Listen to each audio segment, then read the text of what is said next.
I don't know how to describe it other than like a demon type of sound. But it's silhouetted, hulking, every bit of 5.5 feet wide, 13 to 14 foot tall, pitch black. The one thing that ran through my mind when I had this encounter was I don't have a big enough gun. Your host, two-time witness and field researcher for more than 40 years, William Jevning. Welcome to Creek Devil. Hello everyone, welcome to Campfire Talk. This is where we sit around the fire, put our feet up with a cold drink, and let the conversation flow. Tom, would you like to make an announcement before we start our chat? Absolutely, I always do. I want to thank everybody for tuning into this episode. And you guys know what to do. If you like the show, we would love to hear from you. So let us know. Just click the like and subscribe. We like it, and so does YouTube. YouTube's algorithm loves it. And if you want to support us, you can do that as well. We have a link in the description. Now, the description is in YouTube only. It's for Patreon, and you can support us that way, and that helps us to go out in the field and get you more information, more better content for the show. Or you can go direct. Just go patreon.com/Creek Devil and just follow your nose. So with that said, I'm going to hand the mic back to Will, and we'll go from there.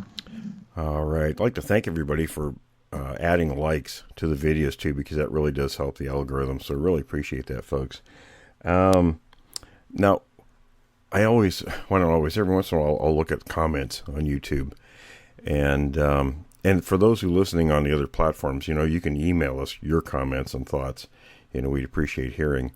But there's always, well, I shouldn't say always, periodically we get somebody who is always saying Bigfoot are not primates, which, kind of lends me to think that they don't understand what a primate is.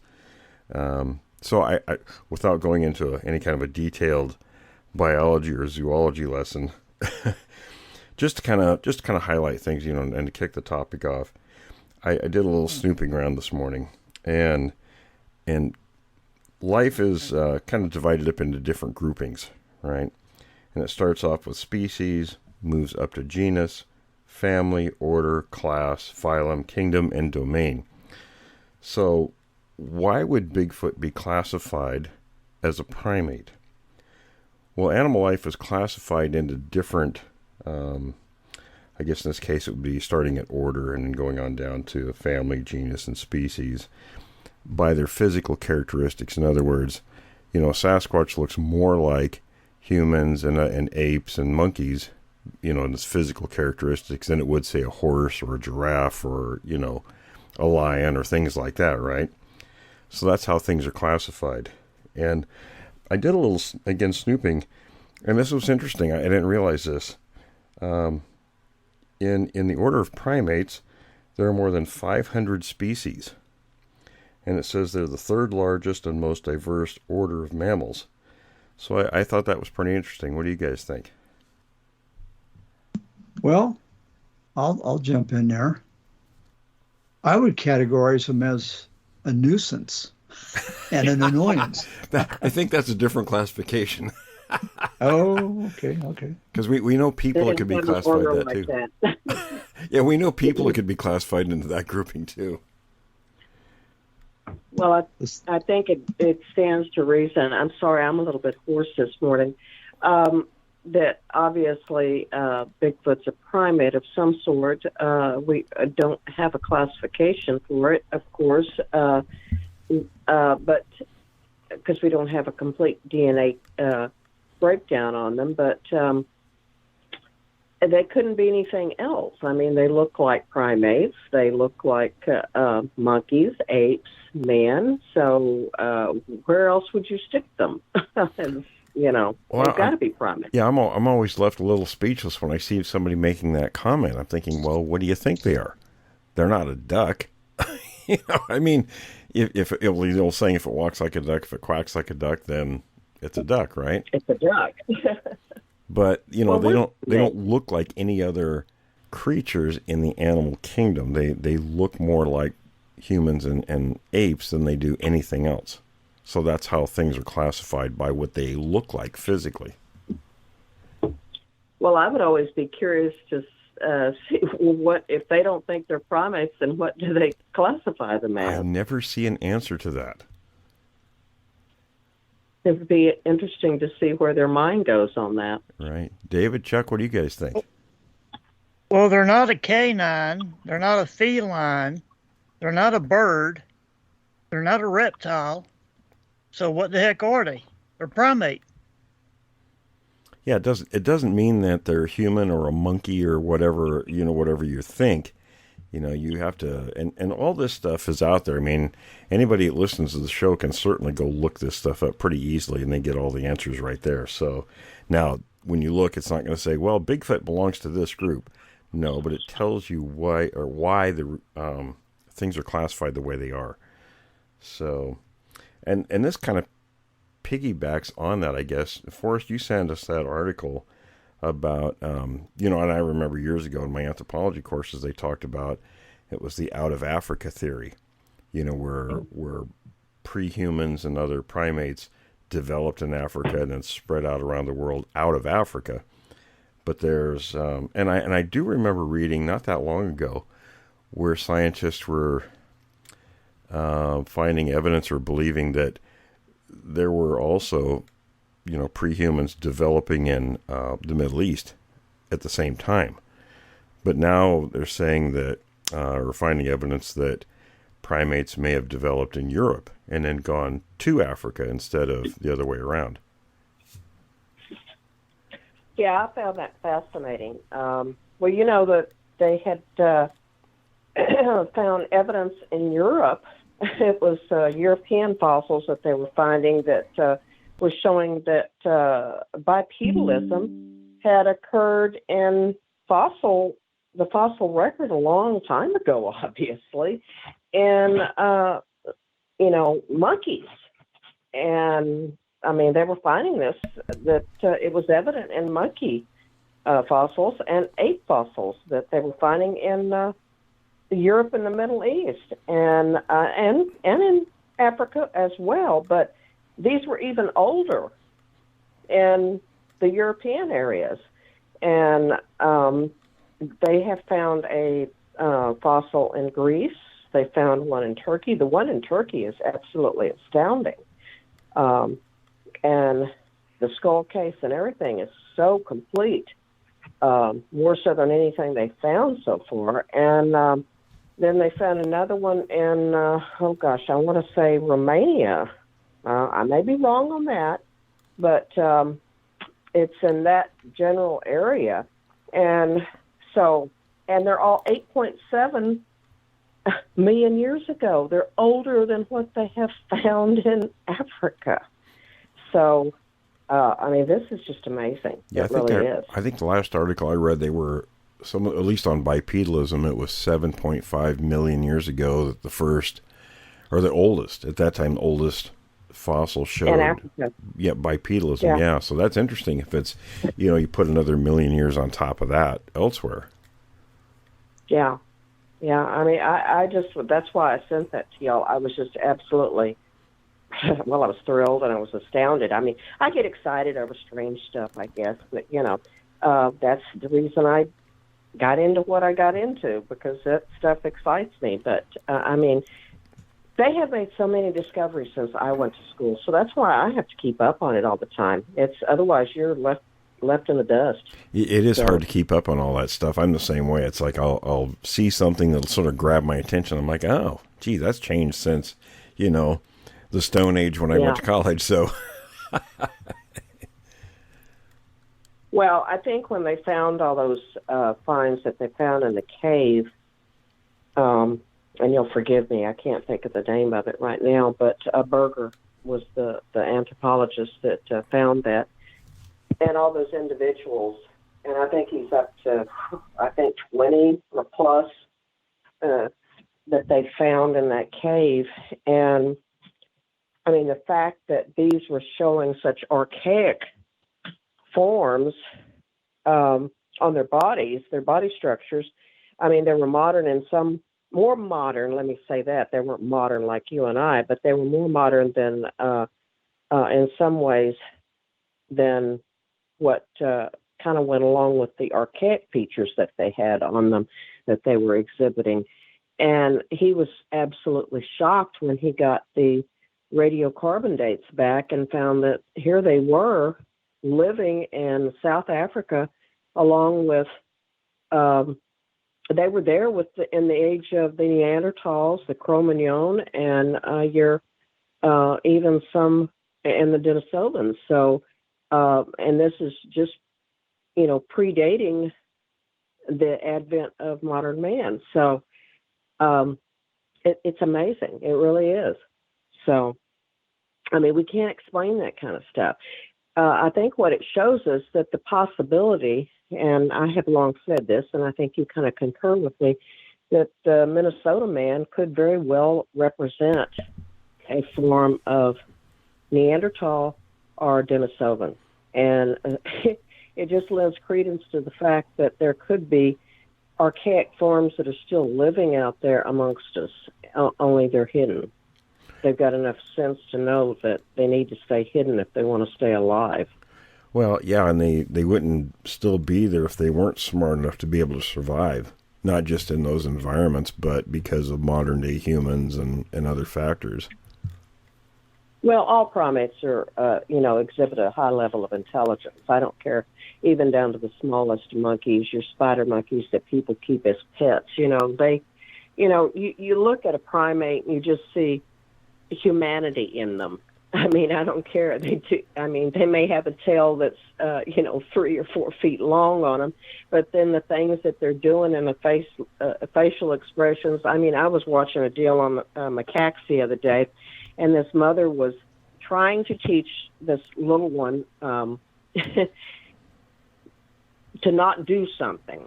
And the look, when she furrowed that brow and she stopped and she looked at that baby, I thought, oh, my God, she looks like my mother right then.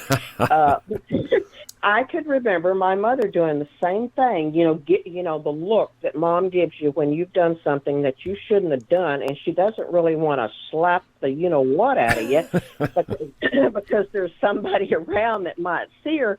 And this macaque was doing exactly the same thing. And I thought, how can you not look at them and see the humanity in them? Well, I still think, going back a little bit where that article mentioned that primates are the third largest and most diverse. Yeah. And that's only second next to rodents. So that says a lot. Oh, yeah. And adaptable. I mean, they're so adaptable. That's the thing. Of course, man is quite adaptable. We're everywhere. We've spread everywhere except the Antarctic. So. And they're working on that. Well, yeah, they're there now, but they didn't go there before. They had better sense then. But I think sometimes that the older forms of man exhibited far better sense than what we exhibit today. So that made me think of something funny. My dad talked about our family emigrating to the U.S. from Norway, and because it was cold. So where did they emigrate to? They went to Minnesota. And I said, well, how smart was that? They went from one really cold area to another really cold area. Well, that is funny because you always seem to go where they came to a climate like where they came from. So, I guess it's whatever's most familiar. Yeah. Yeah. Yeah. So me, I could do with warmer weather. In fact, I'm in warmer weather. So. Well, honey, I will be happy to let you move down here, and I will move elsewhere. I love Texas, but I'm really sick of the hot weather. Everybody is. That's all we've talked about. Is we had a cold front come through, if you want to call it that, and it dropped to the lower 90s. And I thought, we were laughing yesterday. I thought, who in the world would think that when you talk about the weather and say that, oh my, isn't it pleasant? It's only in the 90s this week. I know. I spent it's not 115. It's not 115 outside now, guys. I spent the last few weeks in southern New Mexico, and it was a little warm. Not quite as warm as where you are, but and it's funny. The heat feels different than what it is here in Northern California, even though it could be similar. Well, I think I sent y'all that comic strip that somebody had sent me, and I don't remember now who it was. Of God sitting there watching TV, and St. Paul walks in the room, and he goes, God, and he looks at the oven, and the oven's blazing, and he goes, God, what are you burning? And God never looks up from the TV, and he says, Texas. Why? Why? Like it was just normal. We got to heat those Texans up. That's right. Go about your business. Everything's okay. Yeah, everything's normal. But in New Mexico and portions of Texas, central Texas, it may be hot, but isn't it a dry heat? And then I've heard the response to that is, yeah, it's a dry heat, but so is your oven. Well, it was. Well, yes. When I was there, it actually rained a few times, so it was a lot more humid, I think, than it normally is. Well, we actually got 2 rains here. It rained last night for about all of 5 minutes, and then I think 2 nights ago it did the same thing, and it's kind of like all it did was just settle the dust. You walk out and you could actually see the raindrops on the ground, and just made little dots everywhere, and then it hardened. And I was like, okay, well, that accomplished a lot. Well, has that affected the critters around your property? Have they done anything more since we talked last? I haven't. I mean, since Adam left, and we had the episode with the rock that they hit in the house. I'm just amazed that Adam and them heard that up there at the road. I mean, it was loud. And, I mean, Jessica and I were just kind of looking at each other like, and, I mean, we were real apprehensive because we had decided the only reason we were still sitting there was because we were going to go back up the road and up the driveway and make sure that they had gotten the gate latched and that fixed right, because I didn't want them to lock the gate, just dummy lock it so that he could get back in the next morning to get the cameras and such. But we both were very apprehensive about walking back up there. And, I know I haven't had anything happen since then, but, I don't like the fact that I have to of course, they've got me on a schedule. I work till midnight, so I'm getting here between 12 and 1. Now, last night I didn't get here till 1 because I actually picked up some groceries before I came home. But, I don't like the fact that I'm having to go to the gate and open it, and I'm looking into the brush off to my left to make sure I don't see something peering back at me. And I just don't like that. I don't like that feeling. And that's the time frame when they're real active.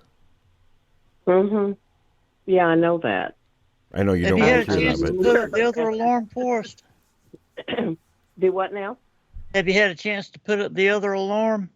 No, we haven't. And in fact, neither one of us had been off until today. And I actually wasn't feeling too good this morning. So Jessica has been up doing stuff, and I was actually still in bed.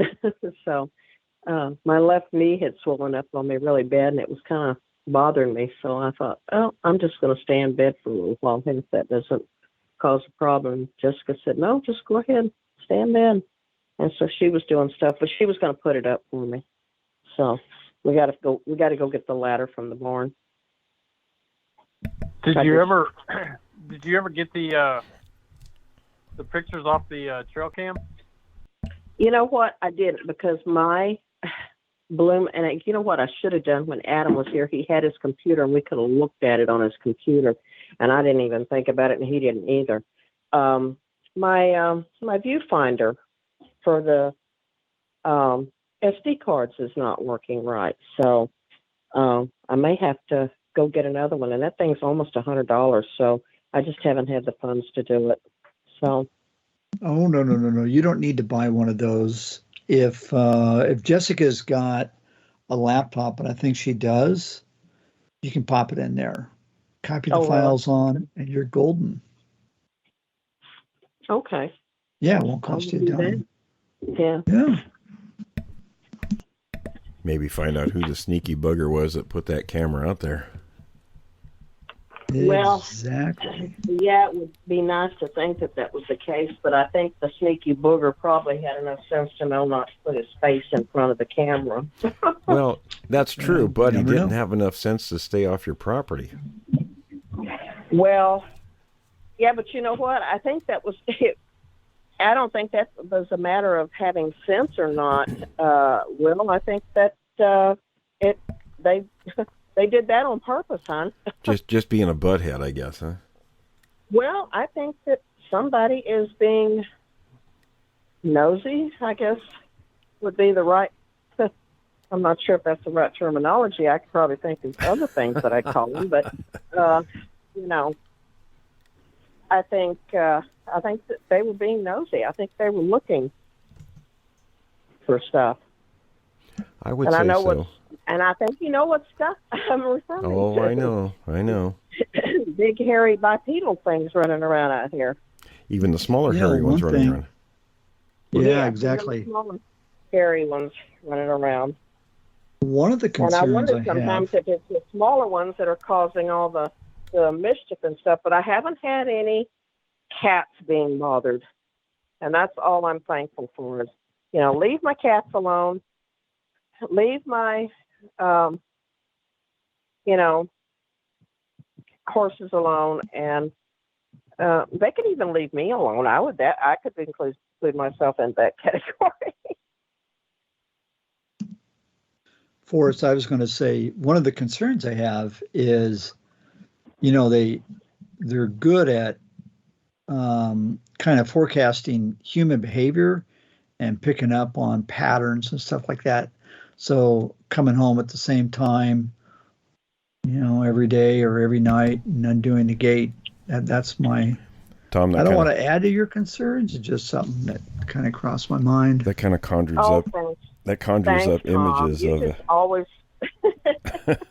that conjures up images of a Bigfoot newscast, where they're sitting around getting the recent news about Forrest and the activity going on there. Instead of Fox News, it'd be Bigfoot News. Right. I just want to know who's going to play. I started to say Megyn Kelly, but she's not with Fox anymore. Oh God! Well, you know, Are they coming up to the doors anymore, Forrest? No, that's what's really weird is that after that one night that we had, I think we had like a couple of the times that the alarm went off after that. But you guys remember me telling you about it. It sounded like the alarm was going off, and I actually got up and was walking into the back door. And all of a sudden, it sounded like I had an elephant falling off the back porch. And I think that there was probably a couple of them up there, and I think they were literally falling over each other when that alarm went off, and it startled them. And I really think that was what was going on with the footprints out there too, because that's just like within 15 feet of where we put your that other alarm that just all it does is go off and then it flashes a red light. And I think that's why those footprints were all just going different directions. And I think they were totally took unawares that, you know, that alarm was there. And when they set it off, they just didn't kind of know what to do, you know, and we could tell that they were younger ones because the feet were smaller. I mean, they were actually smaller. They were a lot wider than my feet, but they weren't near as long as my feet. So they were younger ones. They weren't big ones. here's an idea I was just thinking of.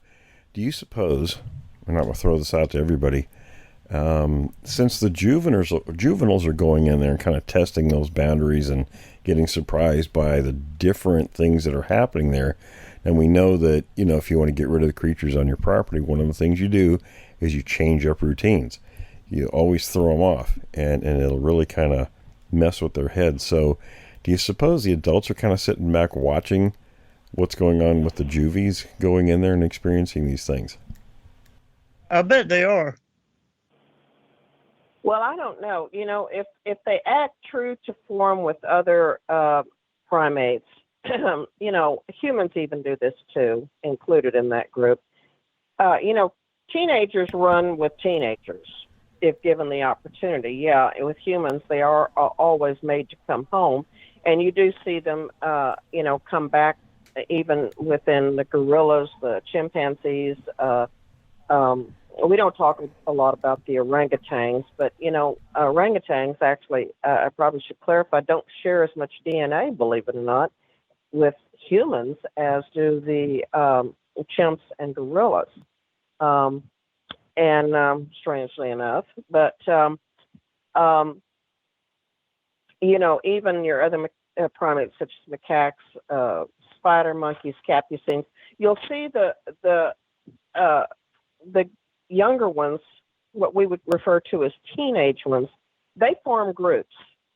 And even the babies, the infants, they all play together. They kind of stay together as their age groups, you know, the age relative groups. And it's just like kids. I mean, your teenagers aren't going to want to go play with the infants now. There are times that they will aggravate the little ones. And you do see times where that the teenagers will go and snatch a baby just to aggravate the mother monkey or ape.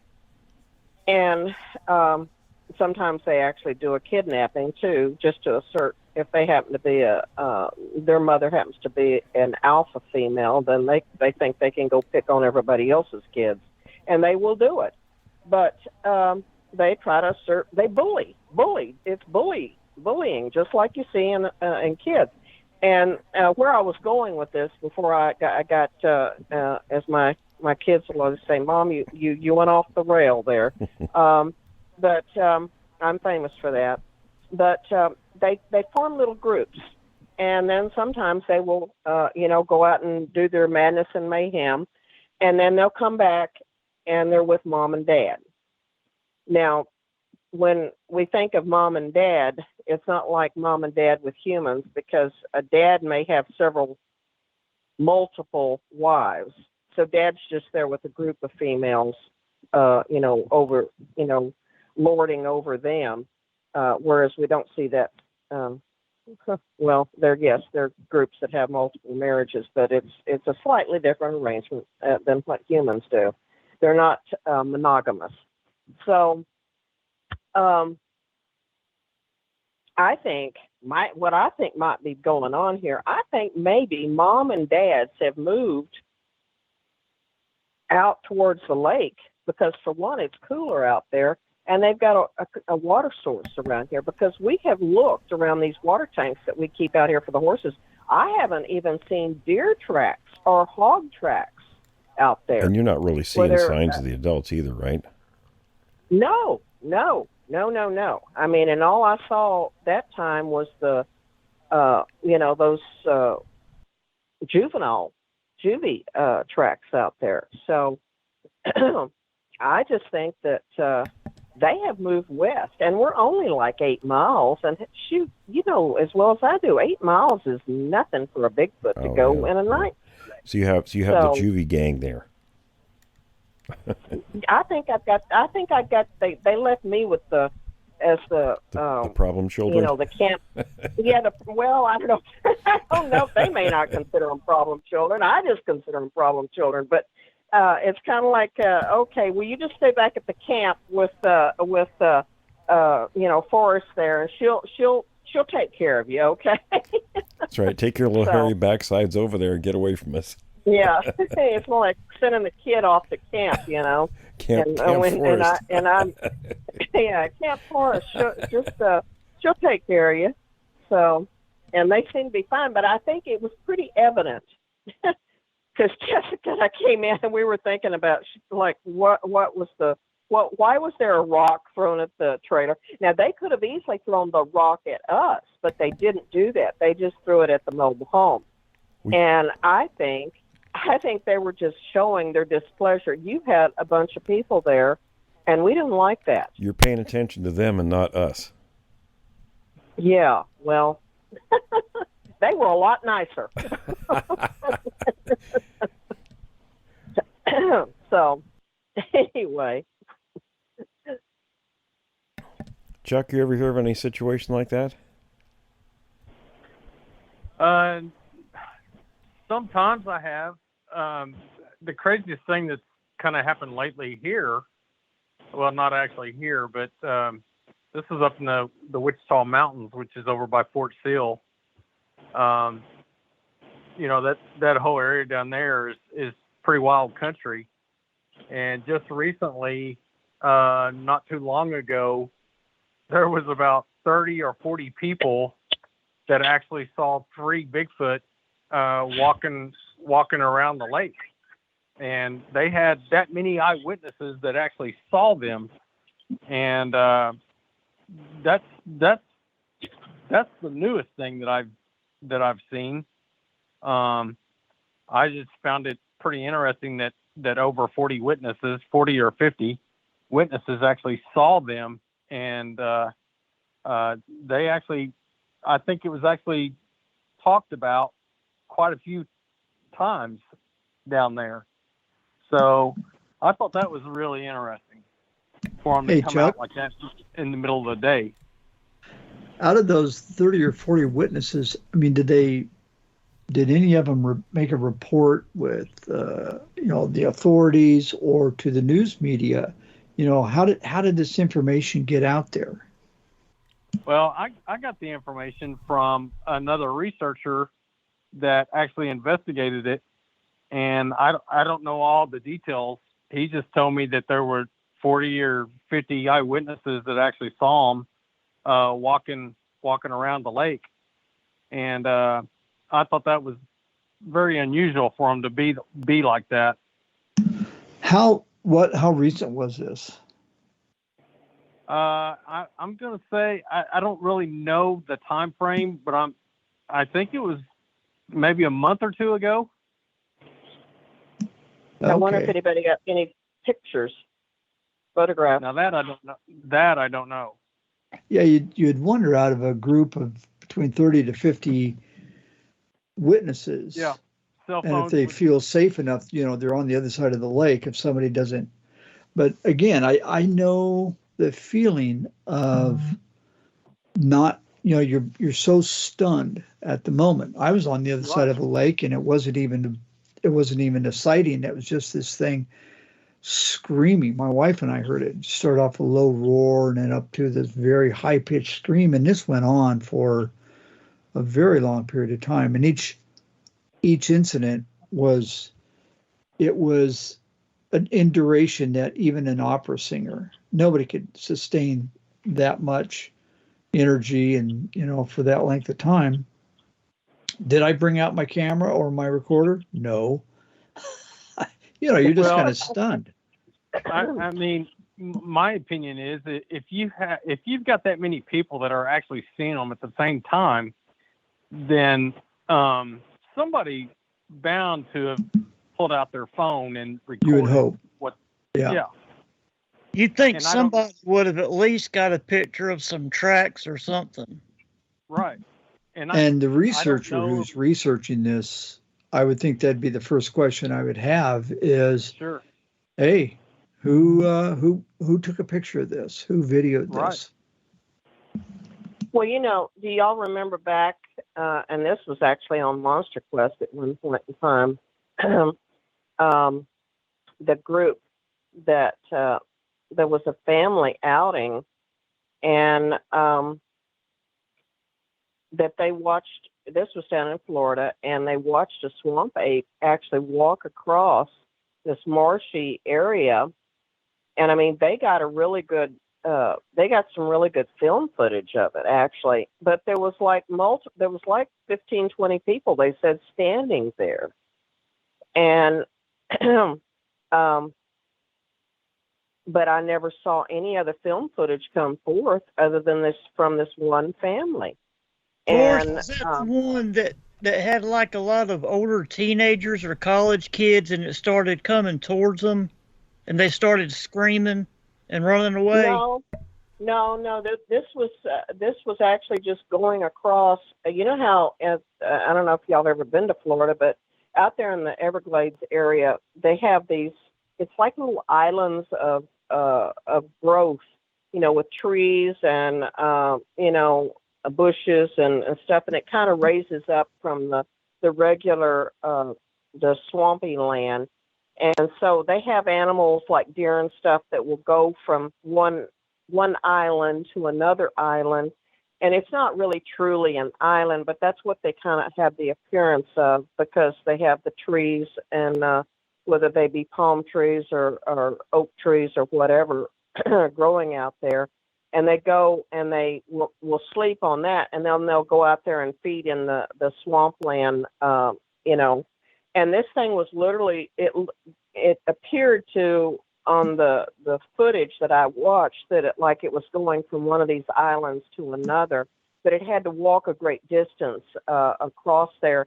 And all these people were just standing out there looking at it, and this one family had the foresight to pull out the old camera and start filming it. And but that was the only film footage I ever saw, was just that from that one gentleman that they interviewed. And it was quite interesting. It really was. It didn't look like a guy in a monkey suit out there tromping through the marsh. So, you couldn't pay me enough to go out there with gators and everything else out there. No, thank you. Forrest, I saw that video. I've seen it, and I've also been down in South Florida and up in Central Florida. I'm from the West Coast. I was like, wow, this is some really flat country. So when you're talking about those islands, those are just little undulations in this flat terrain. That's why I say they're not really true. Islands is probably a misnomer, but they're just like a slight rise in the land. It's just a little bit higher and drier than the marsh. It's not a marshy piece of land. They're just little undulations out there, and you'll see them dotting the marsh area out there in the Everglades, and that's where the deer and all your mammals and such go. What mammals are left that the snakes haven't eaten. So, it's maybe snakes and pythons are now on the Bigfoot menu. We can only hope. Oh, I would think so, yeah. It's interesting. I remember seeing that video, and what's more interesting to me, though, is the reaction of all the witnesses. You get one person who has a presence of mind to film, but then there's a group of people who not only don't take pictures, but they don't say anything afterwards. I'll do some more checking on this recent sighting and see if I can't find some more information on it. And I'm with that many people that were eyewitnesses to what they saw, you would think that somebody had the smarts to videotape that or take pictures or something. You would think. I don't think it's a matter of smarts. It's something that stuns a person. When you see one of these things, and Somebody's it's just shock. they just don't have the presence of mind to stop and say, "Oh, I need to take pictures of this." The one time I was talking about it at the lake, it wasn't until after the event that it occurred to me, because I spent the whole time just going, am I hearing what I'm hearing? This can't be. And you're just, there's a lot of things going through my mind. I was just absolutely stunned. Well, you remember, and it wasn't until afterwards that I took the audio recorder out. Yeah, remember what I said about the story about the bear that my friend Jack and I had run out in front of his Yukon? We had both been talking about this for a good part of the day, about being mentally and physically prepared, because something could happen at any moment. And we both had camcorders each of our hands, and we were ready for this. And the little year-old bear comes zipping out in front of the Yukon. We chased it, and it disappeared. And finally, and afterwards, we're like, well, look at us. We didn't get one picture of that bear. And here we've been talking about this all day long. If it would have been a Bigfoot, it would have been an even bigger shock. And we certainly wouldn't have thought to do it. You know, and I think when you're in the moment like that, if you were to pull out your camera, that's a distraction. And then you have to log in, you know, you got to hit the passcode or whatever. And then you got to hit the right icon, and then you got to focus up on it. And subconsciously, I think you're thinking that I'm going to miss something even more significant than what's right in front of me. Well, you'd have to have the disposition of a combat photographer, which are few and far between, right? Right. You know, somebody that can ignore all these things that are life-threatening, you know, for the sake of getting film footage. And I just think the vast majority of people are not that kind of person. Well, and I wonder if there's, like, here's another example, if there's ever been a group of people in the forest, 2:30 at night, and 40, 50 yards in front of them, something starts whacking a tree super loud. Have you ever heard of anything like that? Does that bring anything to mind, Will? And what were we doing? We were actually setting up and calibrating. We were. Audio equipment to get audio, just like that. Yeah, to get audio. And I was thinking, boy, wouldn't it be cool if we could just pick up the audio of an elk running across the cut or something like that. And it was just, thankfully, Adam had his equipment going because, you know, the main microphone we had wasn't one of the batteries. Of course, it was brand new, and we were just kind of dialing it in.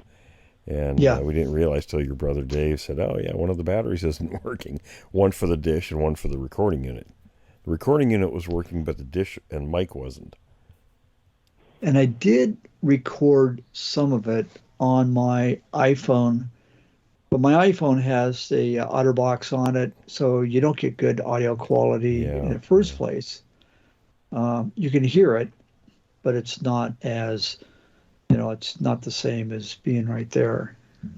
And I guess I was going to mention, too, you know, it's a good thing.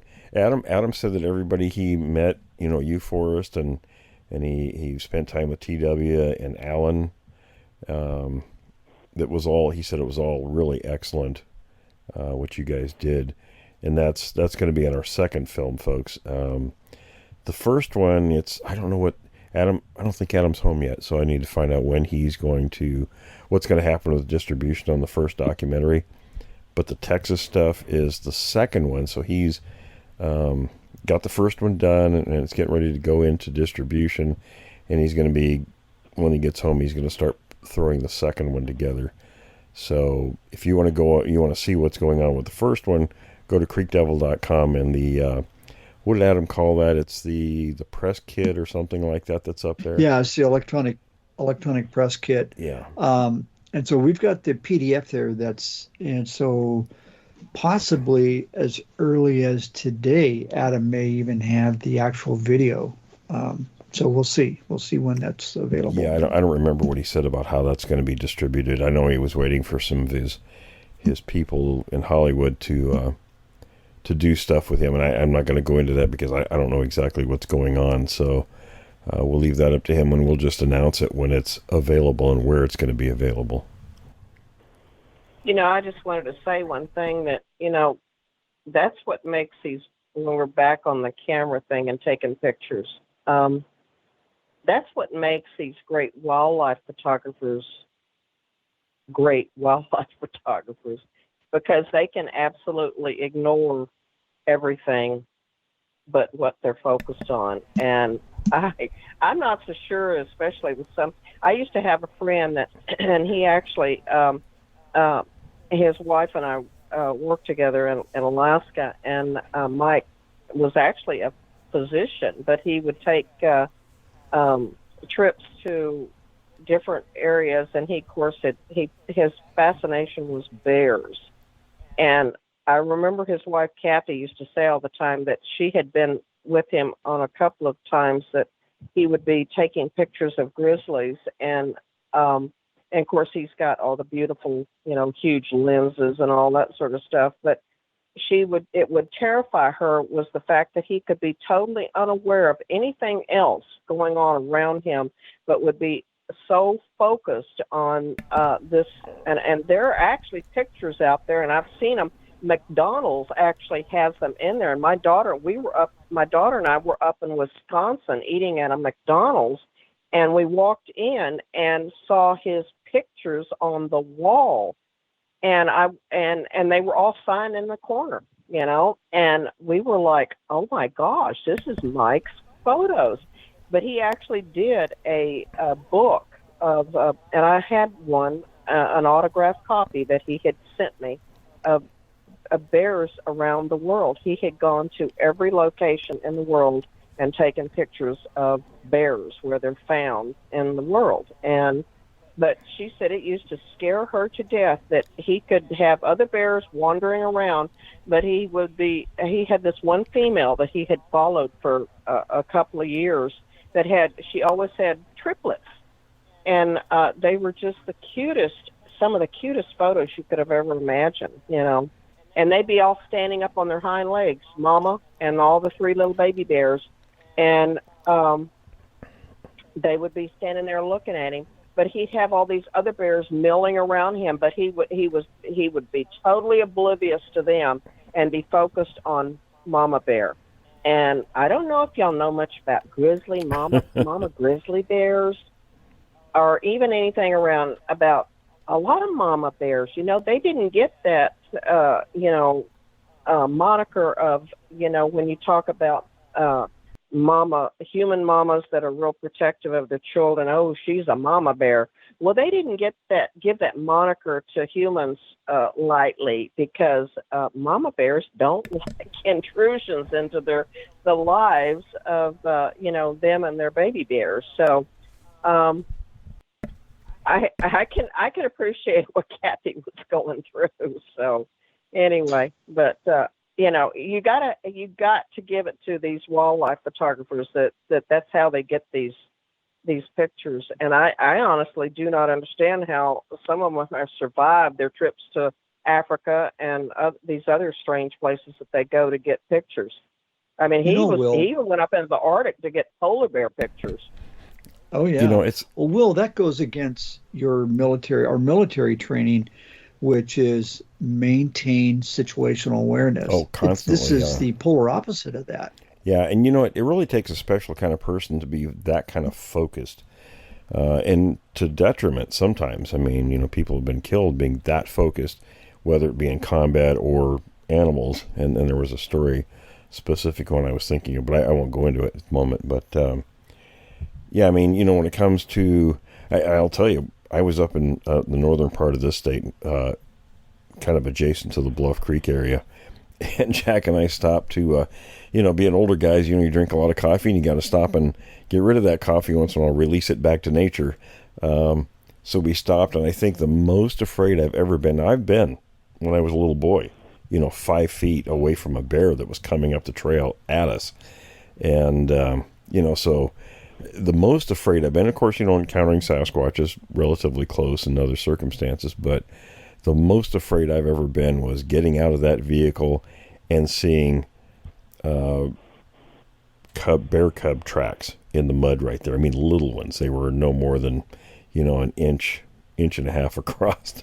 And I instantly knew that the tracks were that fresh. The cub was really close by, and the mother would be right there too, and very protective.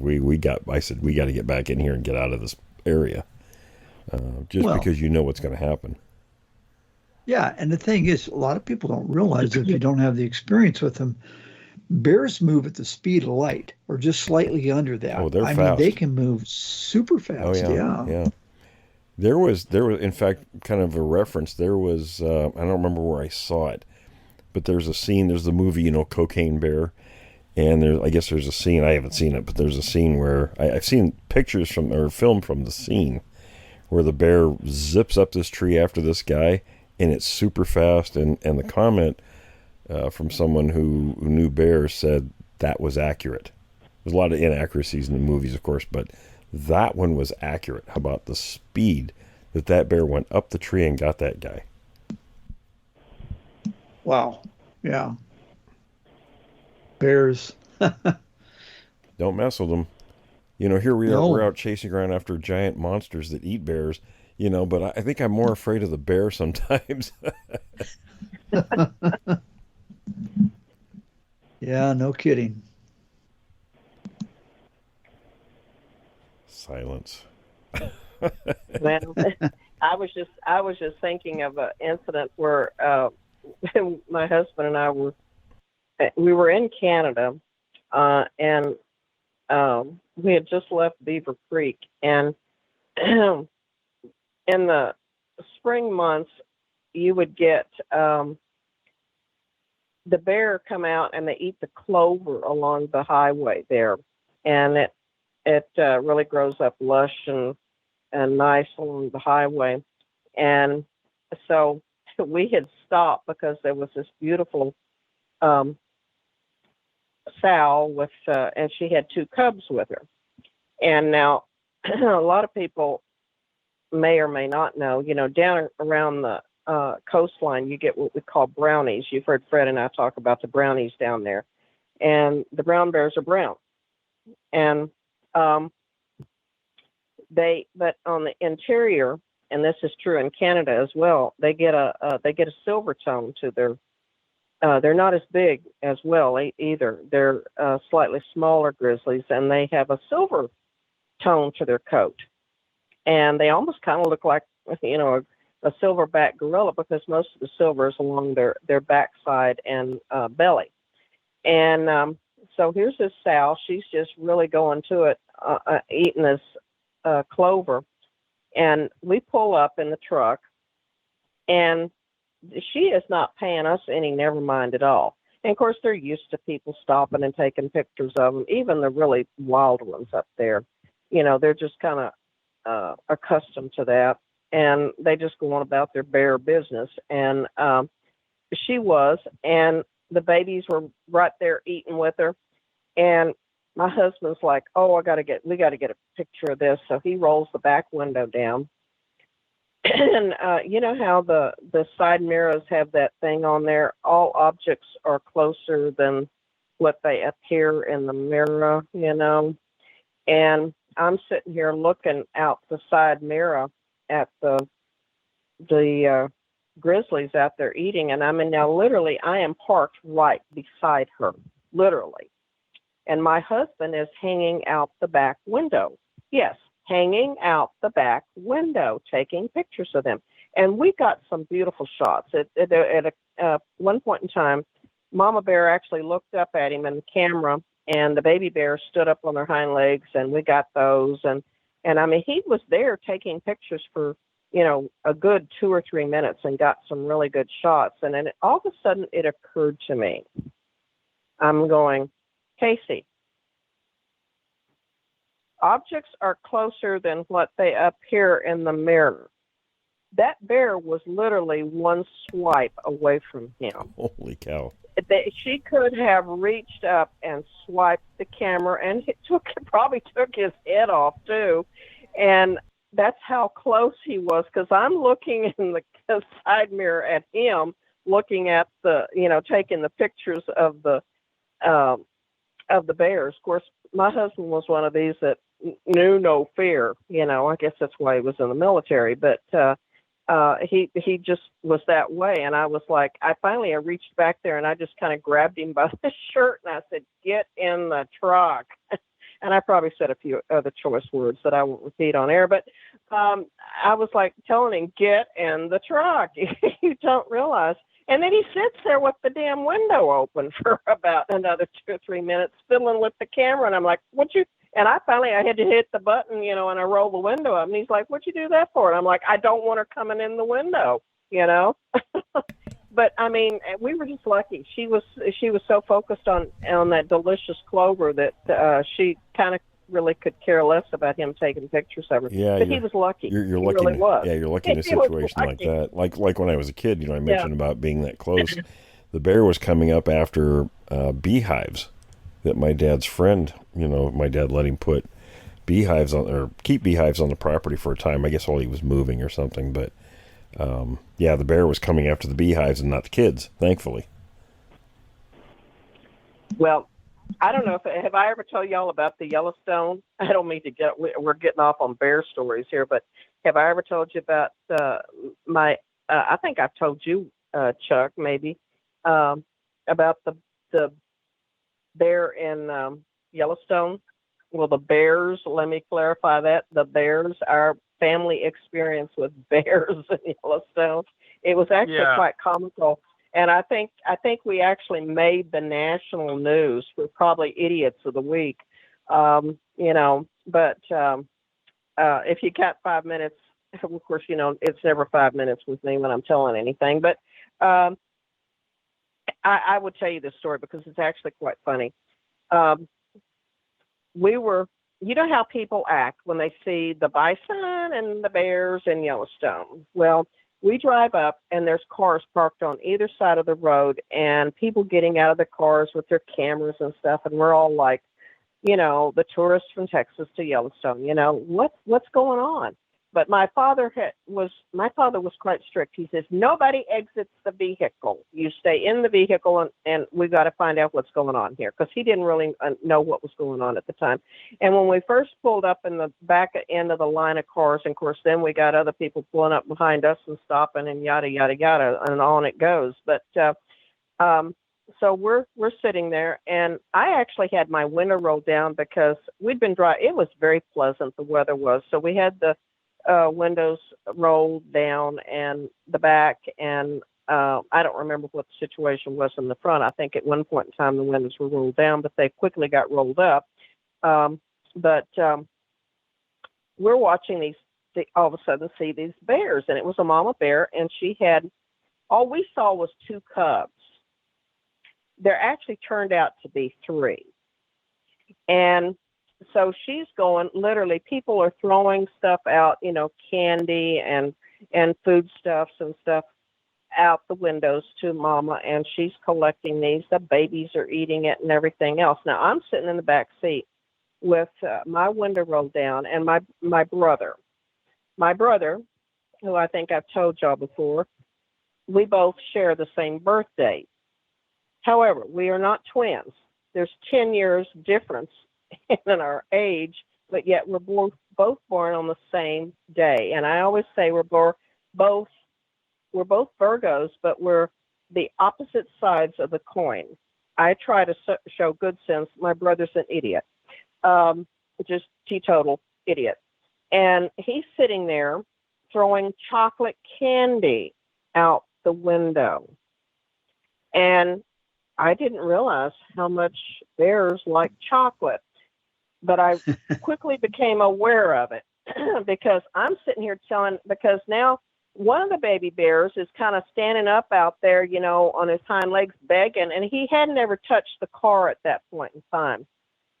And Michael's throwing the candy, and I was like, Michael, stop doing that. And even my mother's starting to get a little, upset in the front seat. She's like, Michael, stop doing that. Quit throwing the candy to the bears. You're going to get them.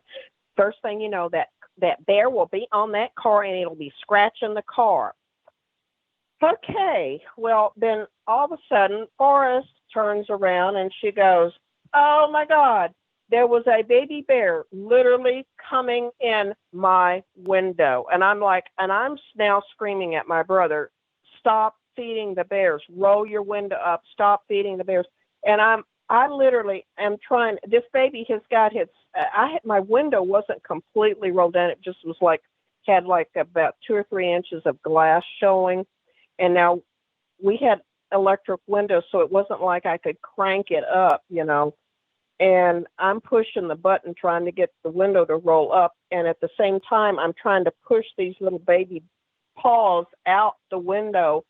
And now I've got my hand literally on the muzzle of this little bear, pushing it back out the window.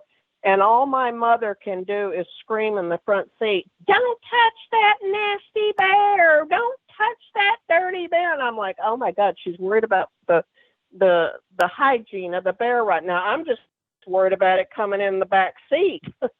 And now, with all of the screaming and stuff that's going on in the car, and my brother's sitting over there giggling, and he's still throwing candy out, and I guess this little bear thought, well, the easiest way to get to the candy would be just come through this open window, go across me. I don't think he ever had it in mind to harm me. He just thought it would be easier to come through and just get it from that idiot that's throwing it out the window over there to his brother or sister or whatever, you know.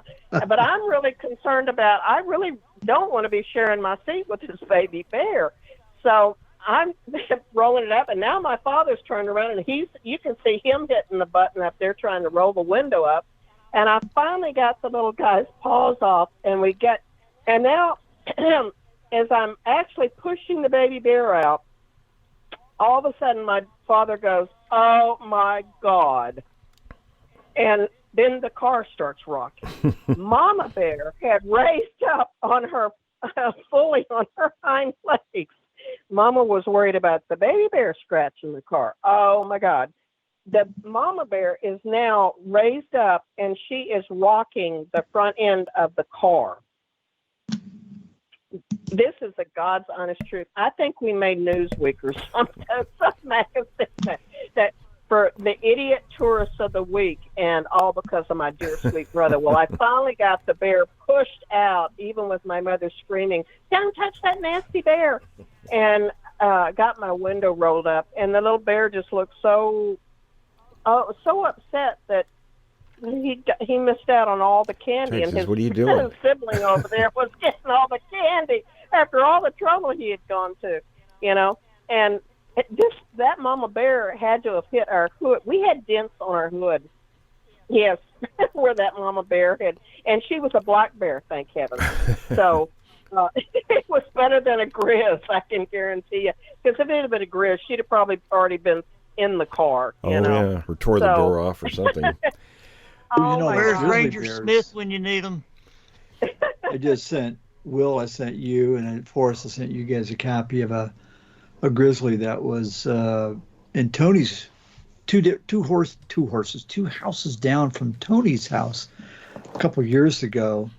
And the paw of this thing is literally, it's bigger than the hubcaps of your average car. I mean, they're just huge. And that's from Montana. Yeah, that was in Montana. Well, listen, guys, I hate to say it, but we're out of time.